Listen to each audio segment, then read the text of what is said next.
पुणी सक्रिय हेले गो माफिया रक्ताक्त अवस्था 6 गोरु उद्धार। जगतसिंहपुर जिला कुजंग अंचल सक्रिय हो पड़ती गो माफिया। एक गोरु बोझी गाड़ी कुजंग प्रखंड बजरंग दलर कर्मी और किसी स्थानीय लोकों सहायता रात्र 3:45 समय महिंद्रा पिकअप जार गाड़ी नंबर OD05Y6808 अटे से गाड़ी रे 6 गाई अति निर्मम भाव रक्ताक्त अवस्था पड़ी रही। कृष्णानंदपुर कंसेखाना को गो चालाण जना पड़ी। बजरंग दल कर्मी उक्त गाड़ीटर पिछा कला बेले गाड़ी द्रुत गति गड़ी चलीथिला। खबर पाई स्थानीय बजरंग कर्मी माने गाड़ीटी को अटकाइबारे सक्षम होइथिले। कुजंग पानपल्ली अंचलर चंदा नामक युवक सदा सर्वदा गोरु चालाण करिथाय। उक्त गाड़ी ड्राइवर और साथी रात्रे थिबारु दौड़ी पळै जाइथिले। अन्य जन साथी दौड़ी जिबा समय तळे पड़ी जाइथिले। उक्त युवक नाम मीर रमजान अली कृष्णानंदपुर थाना अंचलर बोली जना पड़ी। जहा कुजंग थाना रे एक केस रुजु करा जायछि। केस नंबर 175/25 गो हत्या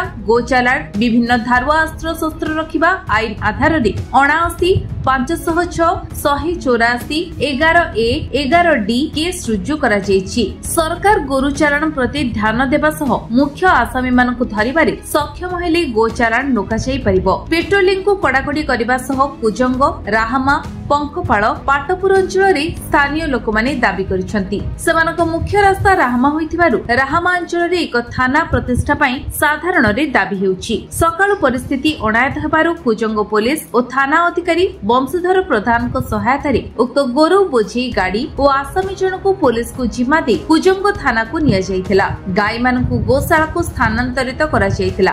नीतीश कुमार आज कुजंग अंचल रे गो माफिया सक्रिय अछंती। आज्ञा से विषय किछि कहबे प्रशासन तरफरु किछि आज्ञा प्रशासन तो बहुत सपोर्ट करुच्ची।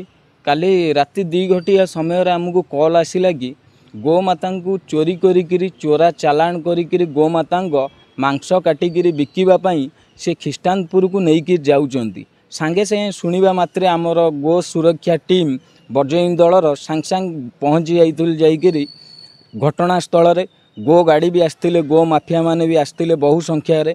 आमे तांकु जेतेबेले अटकेया जाइलु मारणा अस्त्र आनिकी आमको डरे धमकेया चेष्टा करते।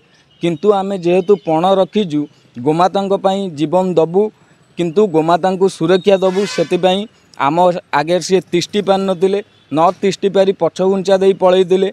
आमे सांगे सांगे गो गाड़ी को अटकईकरी आई सार कॉल करतिलु रॉय सार कॉल करतिलु। सांगे सांगे सार पहुँच जाइए पीसीआर गाड़ी सार भी तापर आउ गोटे भी थाना गाड़ी पठेदेले जोटा बुले जाओ सारंकर से सहायता एमती रहू आम प्रति।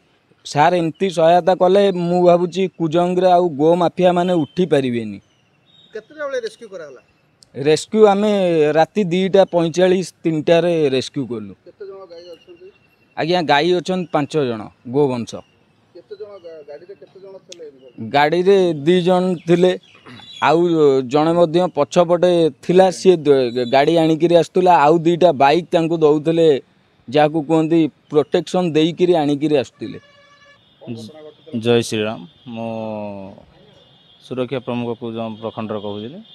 काली आमको खबर 10टा 10:30 राति आमको गोटे मेसेज आसिला जे पानपल्ली ग्राम रु आम कृष्णानंदपुर को गो चालाण होउची।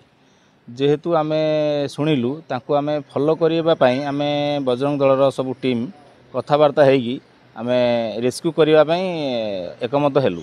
जहाँफल कि जाकि जोटी आमे 2टा ରୁ 2:30 पर्यंत सेठी अपेक्षा करिया परे गोटे आगे बाइक गाड़ी रे गोटे 2 जण पिला बसिकी गले आगुरु तांको सुरक्षा देगी सी जाई सारा परे आमे किंतु छुपिकी बसीथिलु। सी जाई सारा परे ता पछरे से गाड़ीटा बहुत द्रुत गति आसूला जहाँफल कि जितेबाला आसिकी टर्निंग मुड़ी आमे संगे संगे से पहुँची गलु। आम पर भी चढ़े दी था गाड़ी आमे भी बहुत भयभीत होगी भी किंतु गोमाता बंचेबू आमे किंतु जीवन जाऊ किंतु आम सक्सेस हो गलु। गोमाता को सुरक्षा अच्छी केमी एत समय जेहेतु ता भीतर रही सारे सी भोक खाई ना पी ना आम भाया भी तांकर भी जीवन शरीर अच्छी से केमी रे से भी बहुत हालत खराब हो गला। निश्चिंत निश्चिंत गोरु से तो पानपुली आसूँ से कलेक्शन करके कौट सब आणुंट सदा सर्वदा से जगह गोटे जगह हाँ से बाट देकी आसुँच प्राय सेठू आसिकी कृष्णानंदपुर से काटिकी मांस सप्लाय कर बंगाल से दी जन गाड़ी रे थिले आउ 2 जन बाइक रे थिले 2 जन बाइक वाला फेरार हो गले 2 जन रु गोटे फेरार हो गला आमको मारिकी फेरार हो गला आउ जन को आम धरी पड़लु अनुरोध करुच्ची कि प्रशासन को मु अनुरोध करुच्ची कि आमर जदि पेट्रोलिंग टिके राति अधे हुआ आम बहुत खुशी हूँ आ बहुत गोमाता भी बंची जाते यहाँ मु प्रशासन को अनुरोध करुच्ची बजाई रखाटा भल हाँ। कुजंगनु मनोज कुमार जेना का रिपोर्ट विश्व विजय न्यूज ओडिशा।